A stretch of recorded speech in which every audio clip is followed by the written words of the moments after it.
Hi traders, and welcome to the Technical Analysis Market Watch on Friday the 1st of November. So I've seen some very big volatility in today's session, and we're fast approaching non-farm payrolls and the biggest trading event of the year. So we'll jump through into the charts and see if we can identify any trades for today or early into next week.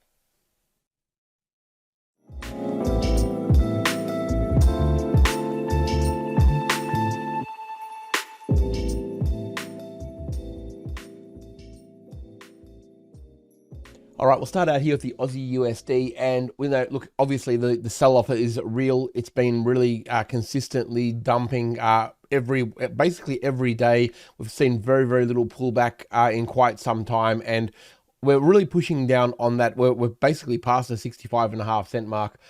The real support on the Aussie at this stage is around that sort of 64.80 to 65 level, which is around this level here. Very difficult to believe it was actually going to get there without actually having some sort of pullback, but it's starting to look more and more likely. It's broken down every zone without really retesting any of them. So the fact that we're about to close to a new low, now look, we've got to remember we've still got a few more hours left in the US trading session, so there is a possibility that it could pick up a little bit. But as it stands right now, it's really starting to put pressure on these lows, and the next realistic target is around that 65 cent mark. So that's where we've got our support. If we're looking at short opportunities, you want to be looking at that support as the next level for a target. You go to a 15-minute chart and you're going to see that play out a little bit better. As you can see, it obviously sold off here, lower high, lower lows, all the way down. Pretty straightforward. This one is about to break down by the looks of it. If we do get a daily close, especially before then, it would be ideal to probably continue to trade. 1 hour is going to give you a very similar thing. As you can see, all the things we talk about every single week, lower high, lower lows, pull back to the 20 moving average, and got you in the majority of that move. So even though it looks very aggressive, you're able to get hold of some of that. So let's just reset that quickly, and then we'll, like I said, this is the target. We're looking for that 65 cent mark. It's only a handful of points now when you look at it, but it's been very consistently weak. You can see we've got the 50 and the 20 moving average cross well and truly separating now. The gap's getting bigger, which means the MACD is getting bigger. It's showing no signs of slowing. So I'd be looking for any form of lower high, lower low sequence to get down to around that 65 cent mark. If it turns around from here and looks like it wants to start heading up, the 66.20 would be the level I'd be aiming for. That would be the first point of resistance that could give it a little bit of trouble on the way up. So good trading on the Aussie. Hopefully you're able to get hold of some of that. All right, US dollar CAD, just been strength to strength, a ridiculous move really in the context of what it's done most recently. This has been an absolutely explosive move. Look, there's resistance everywhere you look now. These are really important points for it. The 139, 139.50 as well are very heavy resistance there. Looking for, I wouldn't want to be shorting it. That's the problem. Like, it's such a strong trend that you really don't want to be going against it. So it's one of those ones where you really want to see a bit of a pullback before you get involved. I can't stress enough that we've got non-farm payroll, obviously, in the next 24 hours, and then we've got the US election early next week. It's going to be a very volatile market. So it's one of those markets where, sometimes actually just watching and reacting later after all the events are played out is the best way to trade. I quite find that I don't really like getting involved in extreme volatility when, it's probably the biggest week of the year, easily actually, given how many things are actually unfolding over the next probably 72 trading hours. So just be really mindful of that these zones, although they are right at the resistance and key support, they could move very quickly. So just be really careful when you are trading to keep your trades relatively short and sharp. But again, resistance right there. You want to be a little bit careful on any more moves forward, but keep an eye on it. If you want to absolutely scalp it down and you're hell-bent on selling, 138.20 would be the target. These previous highs here, and also the 20 moving average, which is more than likely going to be there in the next couple of candles. So that would be the aim for this one, but keep it really steady on the stop loss and take profit zones. US dollar yen, look, finding a little bit of weakness here. There's no question about that. This week has been a week of effectively nothing. It's moved up, it's moved down, but it's ended up closing within about 2 points of itself for 3 days in a row. Today is the first time we've seen proper weakness. Okay, and even then, you can see it starting to wanting to roll over. It's been a very, very big move, obviously. The 20 moving average, the 150.80 to 151 area is the logical target for this. If we see a little bit more weakness, I'd like to see it around that 151 area as the target. 20 moving average will be there in a heartbeat. We know we've got a lot of long-term roll reversal here. That's very important. So ideally, a bit of a pullback down to this level here, and then look for roll reversals from there. With the first target being the 153.80 to 154 level, pretty straightforward.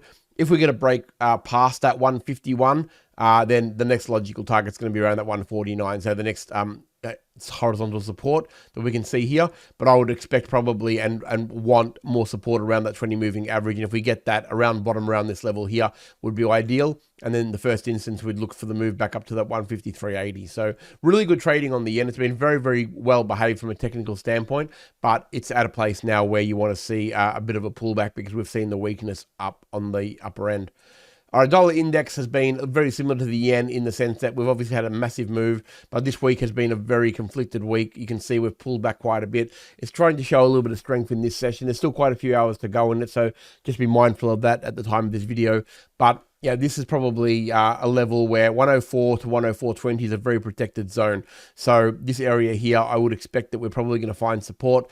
If we see a series of higher highs and higher lows on a smaller time frame, you can look to trade up to the previous highs, but I would be keeping them fairly short as well. Okay, so all trading this week, I'd be keeping very, very short.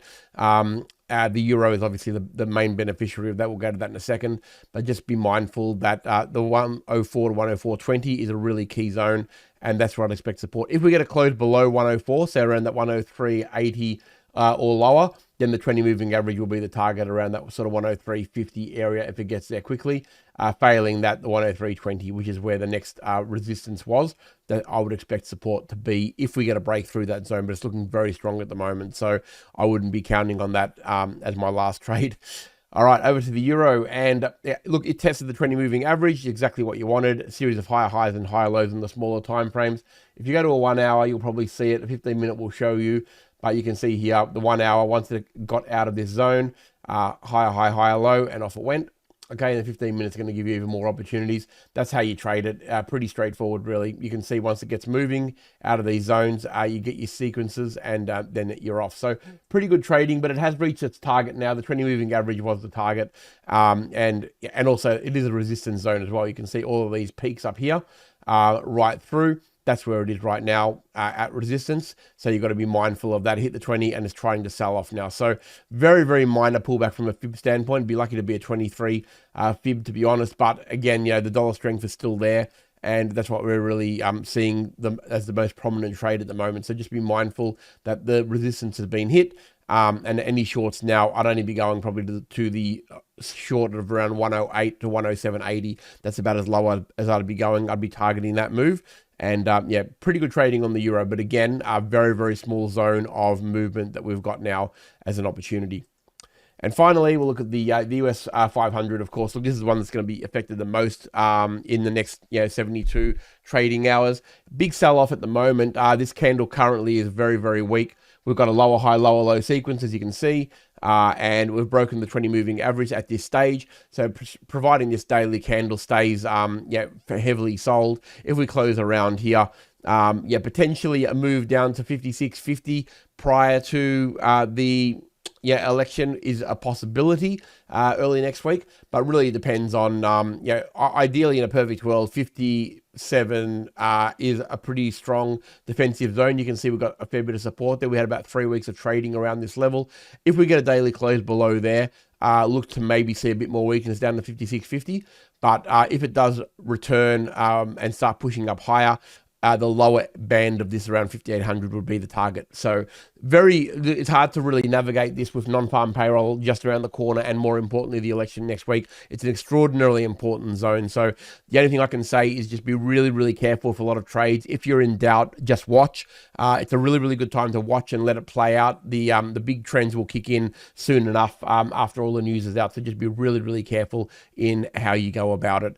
I hope you've had a fantastic week's trading. We've had, it's relatively stale, but we've seen some movement to potentially get you in and out, but just be extraordinarily careful over the next few days, because I can't stress enough how much volatility there could potentially be. Have a fantastic weekend. I look forward to seeing you all next week.